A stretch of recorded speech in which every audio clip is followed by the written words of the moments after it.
Welcome back, and next up is Tuofu from Semtech.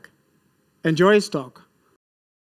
Hello, I'm Matt Hatton, founding partner at Transformer Insights. I've been doing some guest interviewing for the Things conference, and I'm delighted to have with me Tuofu Liu from Semtech. Tuofu, welcome. Oh, thanks for inviting me, Matt.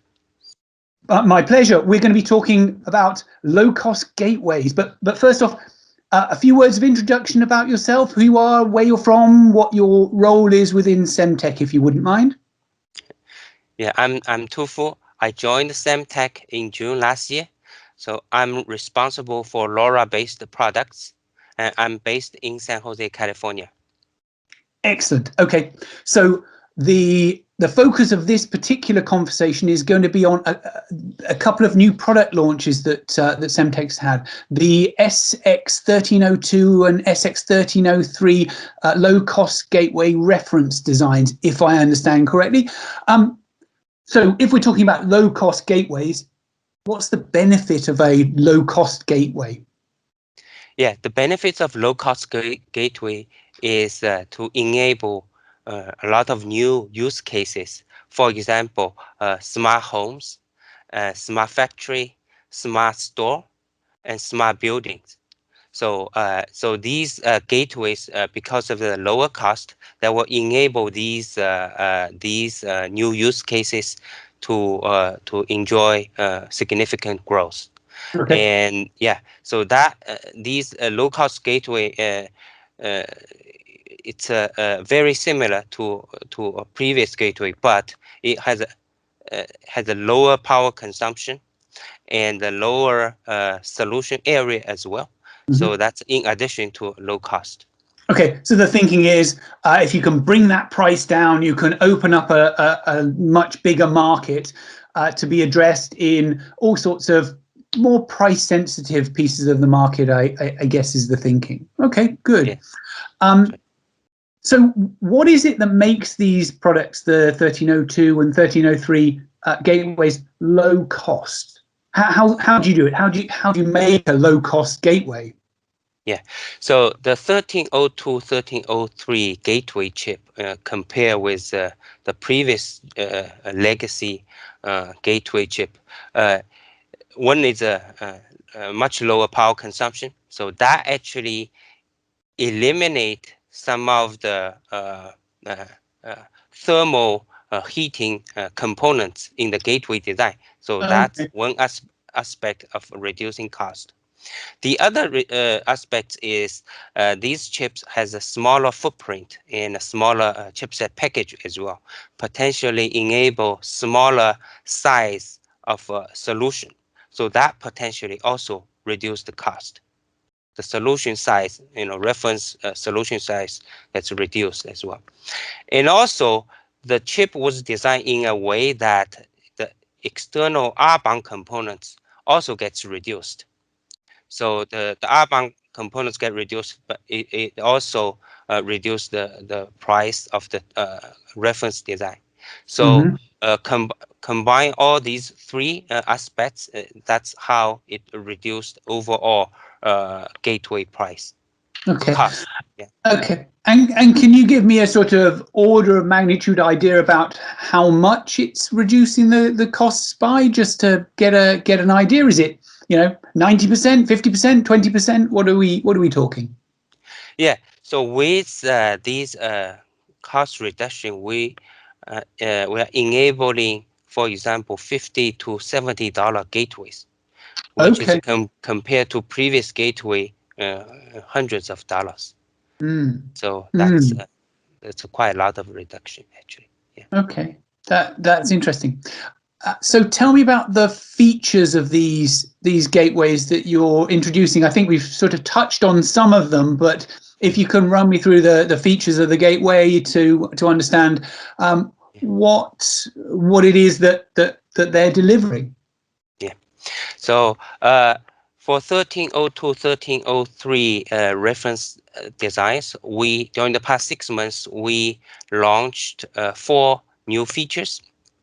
So the first feature is called Fine Timestamp. It's on the 1303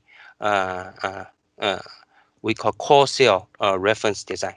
So fine timestamp means, so let me give you an example. So when a LoRa device transmits a packet, that packet can be received by multiple gateways nearby. Mm-hmm. However, each gateway receives that packet at different times based on the distance between the gateway and that LoRa device. So if a gateway is closer to the LoRa device, it receives that packet earlier. Another gateway which is farther will receive the same packet at a later time. So based on this time difference of arrival, we can calculate the location of that LoRa device. Mm-hmm. So it's called TDOA, so network-centric geolocation. So basically, triangulation by signal strength. Yes. Okay. That makes sense. not by packet arrival time. Sorry, packet arrival time rather. Yes. Yeah. So it has been done in other technologies with signal strength, but yes, I see your point. Arrival time. Yep. Very good. So in our 1303 chip, inside our chip hardware, we have the capability of timestamp of each receiving packet. So that's why on our 1303 based core cell reference design, each gateway can timestamp each packet that it receives. Then based on this time difference of arrival, the same packet arriving at a different gateway at different times, so we can calculate the location of the device. So basically, this is kind of also kind of a geolocation service, but without using a GPS chip on the device side. Mm-hmm. So it's a very low-cost solution for geolocation, and basically on the end node device, you don't need to do anything. You don't need to add any GPS chip. And also works in building as well, presumably. So you don't even need line of sight to a satellite. You might not need line of sight to a satellite anyway in certain circumstances, but presumably this doesn't need line of sight.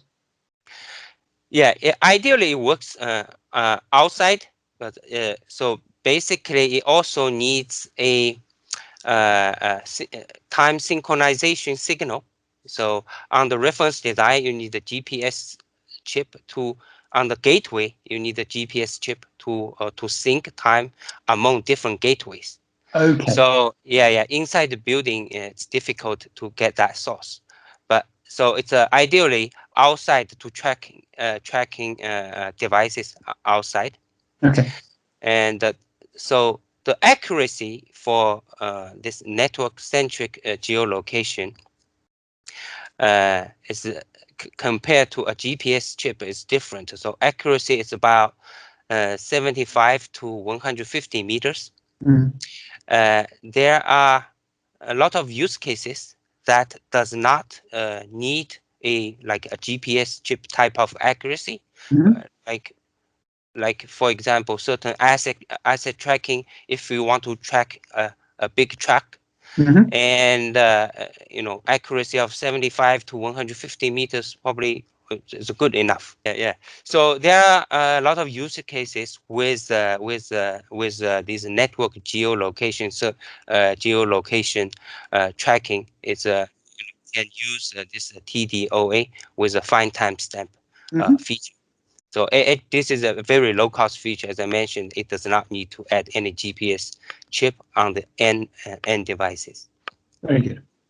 And other features you mentioned there were 4. Yeah, the second feature is called the listen before talk. It's on our 1302 core cell reference design. So right now, when a gateway wants to send a packet, it can send packet at any time without looking at the traffic condition in the air. So the problem with this approach is that packet could potentially collide with other packets already in the air from other LoRa devices. So listen before talk basically for gateway to listen first before it transmit packet. It listen to the channel conditions to see whether there are already other LoRa packets in the air by other LoRa devices. So if the channel is clean, then it transmits that packet. So basically, it looking over traffic first. If there's no traffic, it transmits the packet. So that potentially can reduce packet collision in the air and making the whole communication system more efficient. Okay, but is there a power penalty associated with that for listening before transmitting? Presumably there's a small one, but then it's counteracted, mitigated by the fact that you maybe you don't need to send as often or whatever. Yes, so on the gateway side, the gateway normally is connected to a power source. Of course, and, so not such a big deal. Yeah. So we using a separated chip, LoRa chip, for listening purposes. So while listening, gateway can continue perform, receiving data and doing regular communications. So that device, a separate LoRa chip, doing the listening, and when it detects the channels clean, and let the gateway know. Gateway can let our 1302 chip know, and our 1302 chip can start transmit a packet. So that's called listen before talk. Brilliant. Yeah. The third feature is called spectral scan. Spectral scan basically for gateway, it scanning the whole frequency spectrum and to identify for certain frequency how congested there are. So whether there's a congestion on certain frequency or less congestion on other frequencies. So basically this allow user or operators to find a less congested frequency to use to enable better channel planning. So it's called a spectral scan. And will it use that dynamically, or is that something for more long-term planning? It can be so if you install a gateway, our 1302 Corsair gateway, that feature is already there. You can use anytime you want. Anytime you can enable that feature. Okay. If you want to look at the spectrum traffic in the spectrum. Okay, great. And the fourth and final feature? Yeah, the fourth final feature we call the Full-Duplex. It's implemented on our 1302 Corsair gateway. Right now, it's for the China region. So right now, gateway are half duplex mode. Basically means when you receive, you cannot transmit. When you transmit, you cannot receive. So full duplex means so the gateway can transmit and receive at the same time. Okay. So that actually has a lot of benefits to that. So one benefit is when you have lot of receiving a lot of packets. So right now the gateway will wait after receiving all these packets, then you can transmit. So with the full duplex feature, you don't have to wait. You can transmit while you are receiving. It also improves the communication network efficiency as well. And also there's a use cases that when you have, for example, a smart office or a smart building, when a solution provider provide a company LoRaWAN networks inside their building, they can potentially deploy multiple gateways. So when you have multiple gateways, one gateway can receiving, the other gateway can transmit. It's kind of already performing full duplex functionality. However, there are many cases when a solution provider provide a service, provide a solution to us to an office, that company may not allow you to use their internal network to sending data out for privacy or for security purposes. So the solution provider has to using a cellular backhaul to sending data out. So in this case, if you employ multiple gateways, it's very expensive because you pay cellular fees monthly. So in that case, when you have a full duplex solution, you will be able to, transmit the receiver at the same time without using multiple gateways to perform that functionality. Okay, great. Hey, Tuofu, this has been brilliant. We're out of time, I'm afraid. I just want to say thank you for sharing about your new products, and say thank you very much. Yeah, thank you. Thank you for inviting me.